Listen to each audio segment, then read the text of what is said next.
नमस्कार दोस्तों, स्वागत है आपका हमारे अपने YouTube चैनल पे।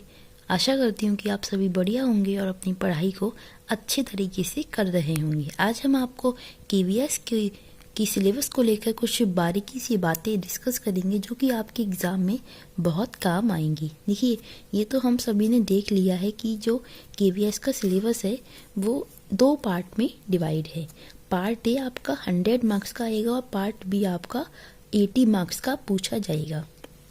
देखिए, कुछ बातें ऐसी हैं जो आपको इस वीडियो के एंड में बताई जाएंगी जो कि आपके एग्ज़ाम के लिए बहुत यूज़फुल साबित होंगी। सबसे पहली बात, आपको अपने माइंड में ये चीज़ रखनी है कि KVS का जो पैटर्न है उसको फॉलो करना है, ना कि आप पढ़ते जा रहे हैं बिना सिर पैर का। तो ये गलती आपको नहीं करनी है। अक्सर बच्चे क्या करते हैं, पढ़ाई तो बहुत करते हैं लेकिन जब वो एग्ज़ाम देने जाते हैं तो वो पाते हैं कि जो पढ़ा वो काम नहीं आ रहा। तो ऐसी गलती आपके साथ ना हो तो उसके लिए आपको क्या करना है, KVS का जो लेवल है उसको समझना है। लेवल को समझते कैसे हैं? सबसे अच्छा ऑप्शन होता है किसी भी एग्ज़ाम का प्रीवियस ईयर देखना।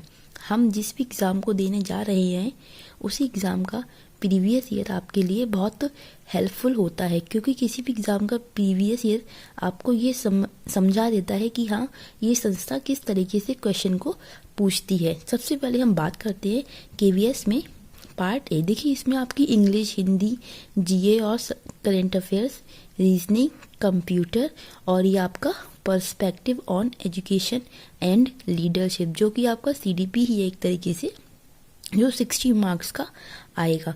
पार्ट बी में आपका दे रखा है सब्जेक्ट स्पेसिफिक, जो 80 मार्क्स का है। ये नहीं दिया है कि कौन सा पार्ट कितने मार्क्स का पूछा जाएगा। पता नहीं, हो सकता है कि 20-20 में डिवाइड हो और नहीं भी हो सकता है। इंग्लिश, हिंदी, EVS, मैथ्स, इसका लेवल जो है हाई स्कूल के ऊपर नहीं जाएगा, सिलेबस में मेंशन भी किया गया है। दोस्तों, सबसे पहली बात, आपने इंग्लिश भी पढ़ी है, आपने हिंदी भी पढ़ी है। ये दोनों चीज़ें आपने टेट में पढ़ी होंगी, CTET में भी पढ़ी होंगी।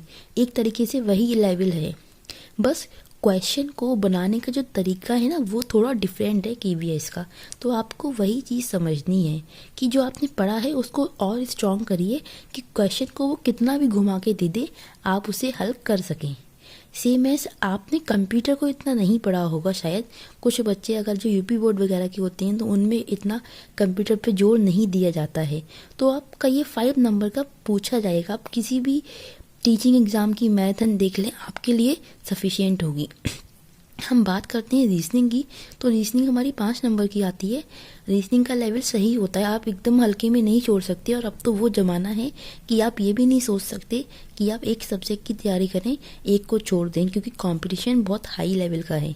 तो आपको क्या करना है, रीजनिंग के लिए भी आपको डेली थोड़ा थोड़ा प्रैक्टिस करिए, ज़्यादा नहीं, आधे पौन घंटा दीजिए अपनी कैपेसिटी टाइम के अकॉर्डिंग।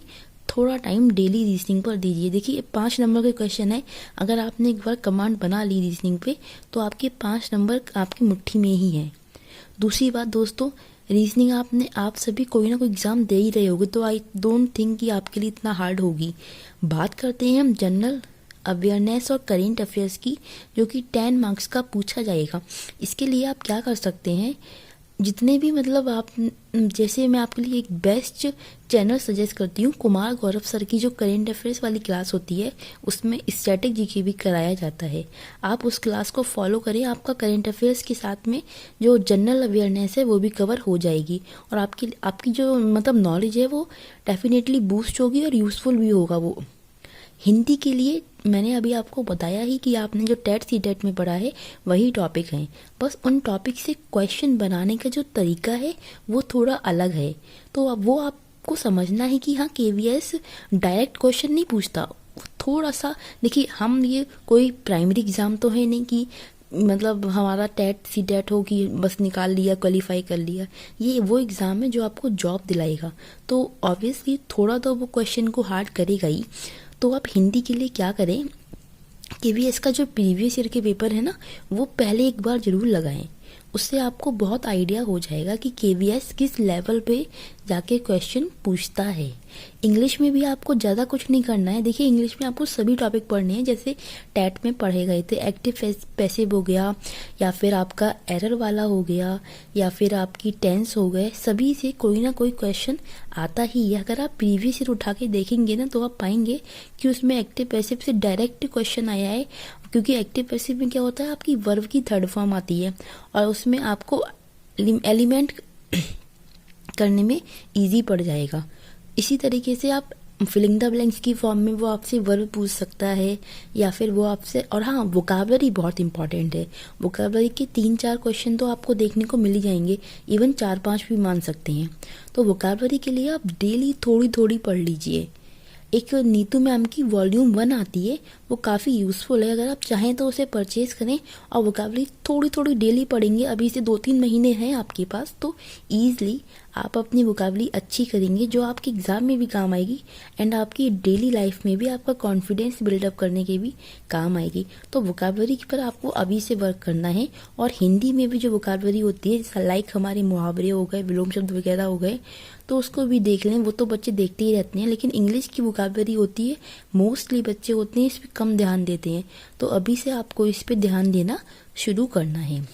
इस तरीके से हमने ये 5 चीज़ें तो देख ली हैं दोस्तों, कि आपको कैसे कैसे क्या करना है।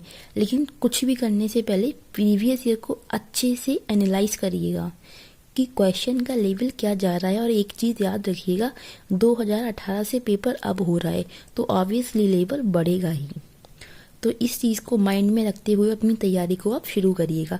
फिर हम आते हैं perspective on education and leadership, जो कि हमारी 60 मार्क्स की आएगी सीडीपी। देखिए, इसमें कुछ अलग का नहीं है, इसमें 2-3 टॉपिक दे रखे हैं जो कि थोड़े अलग हैं। उसके अलावा बाकी आपने जो सीटेट में पढ़ा है या फिर टेट में पढ़ा है, वो नॉलेज डेफिनेटली आपके काम आएगी अगर आपने उसे ध्यान से पढ़ा है।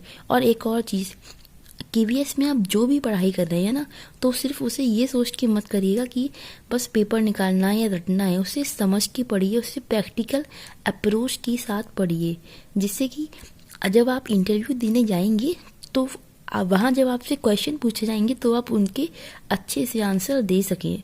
टीचर को ये ना लगे कि तो बस रट्टा मार के आ गया है। आप समझ रहे हैं ना मैं जो समझाना चाह रही हूँ? अपने माइंड सेट करके पढ़िए कि आपको इंटरव्यू देने जाना है और वहाँ पे भी टीचर आपसे इनमें से क्वेश्चन पूछेगा। सीडीपी में से मोस्टली क्वेश्चन पूछे ही जाते हैं, चाहे आपका इंटरव्यू हो, वहाँ पे तो हमेशा पूछे जाते हैं। असेसमेंट वगैरह हो गया आपका। और सीडीपी में देखिए, इसमें जो सिलेबस मेंशन किया गया उसमें डायरेक्टली नहीं दिया है, लेकिन उसमें सारे वही टॉपिक हैं जो सीडीपी हमने सीटेट के लिए पढ़ी है, सिवाय 2-3 टॉपिक को अगर हम हटा दें तो। बस लेवल थोड़ा अलग है और जो केवीएस का जो पैटर्न है क्वेश्चन पूछने का वो थोड़ा डिफरेंट है सीटेट और टेट की अपेक्षा। तो वो आपको प्रीवियस ईयर को सॉल्व करने के बाद ही समझ आएगा। उसके अलावा हम बात करते हैं सब्जेक्ट स्पेसिफिक पे, जो हमारा 80 मार्क्स का है, जिसमें इंग्लिश हिंदी आएगी। वो हमारी सेम ऐसी ही होगी। अगर आपने यहाँ पे इंग्लिश हिंदी को अच्छे से पढ़ा है तो ये वाली सॉल्व करने में आपको कोई दिक्कत नहीं होगी। ईवीएस की बात करते हैं। देखिए, ईवीएस के लिए ईवीएस हो गया, इसके लिए आपका सबसे बेस्ट सोर्स है कि आप अपना 4th से लेकर 10th तक की मतलब ईवीएस और वो सोशल स्टडी का कंप्लीट कर लें, क्योंकि ईवीएस का जो लेवल है वो बहुत ब्रॉड होता है। वैसे तो ईवीएस में सब कुछ आ जाता है हमारा, हिस्ट्री हो गया, सिविक्स हो गया, ज्योग्राफी हो गया, बायो हो गया, साइंस हो गया। तो 3rd, 4th, 5th की जो ईवीएस है उसमें इतना भारी कुछ दे नहीं रखा है एनसीईआरटी का। और एनसीईआरटी आपको पढ़नी कहाँ से, आप चाहें तो इसे ऑनलाइन पढ़ सकती हैं। मैंने प्रीवियस वीडियो में एक ऐप बताया है जहाँ से आप फ्री एनसीईआरटी पढ़ सकती हैं। इंग्लिश में भी अवेलेबल है वहाँ पे और हिंदी में भी अवेलेबल है, जहाँ आप वहाँ आपको ईजिली मिल जाएगी, जिसका लिंक आपको डिस्क्रिप्शन बॉक्स में मिलेगा, नहीं तो आप मेरी प्रीवियस वीडियो में जाके भी देख सकते हैं। उसके अलावा आपको क्या करना है, 5th से लेकर फिर 6th से लेकर 10th तक की आप एसएसटी पढ़ लीजिए, आपके बहुत काम आएगी। और 6, 7, 8 की एसएसटी हो गई, बहुत इजी है, वो आप चाहें तो 2 दिन में भी कवर कर सकते हैं। लेकिन आपको ईवीएस को हल्के में नहीं लेना है, क्योंकि ईवीएस यहाँ पे इम्पोर्टेंट रोल प्ले करती है। यहाँ पे वो कुछ भी पूछ सकता है ईवीएस में आपसे।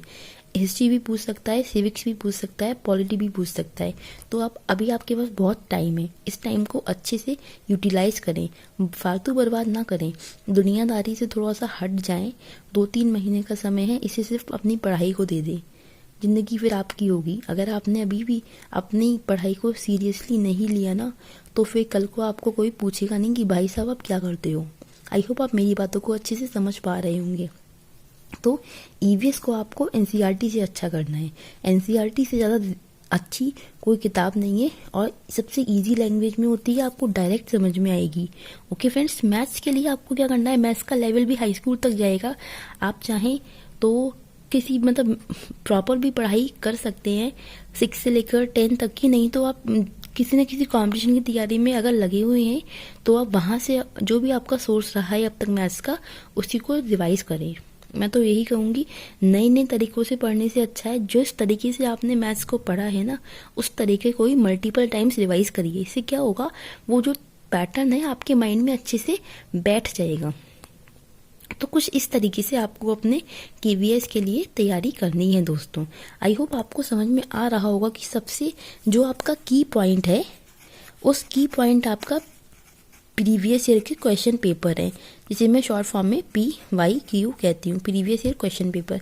सबसे पहले आपको प्रीवियस ईयर क्वेश्चन पेपर लगाने हैं, जिससे आपका क्या होगा, आपको लेवल की समझ होगी कि किस लेवल पे केवीएस क्वेश्चन पूछता है, और उससे फिर आप अपनी स्ट्रेटजी तैयार करेंगे कि आपको अपनी पढ़ाई को किस तरीके से करना है, और फिर आप पाएंगे सिलेक्शन। और अगर आप चाहते हैं कि आपको कोई भी डाउट हो, किसी भी सब्जेक्ट को लेकर कोई समस्या हो, तो आप मुझे टेलीग्राम पे मैसेज कर सकते हैं, वहाँ आपको आपकी समस्या का हल करा दिया जाएगा।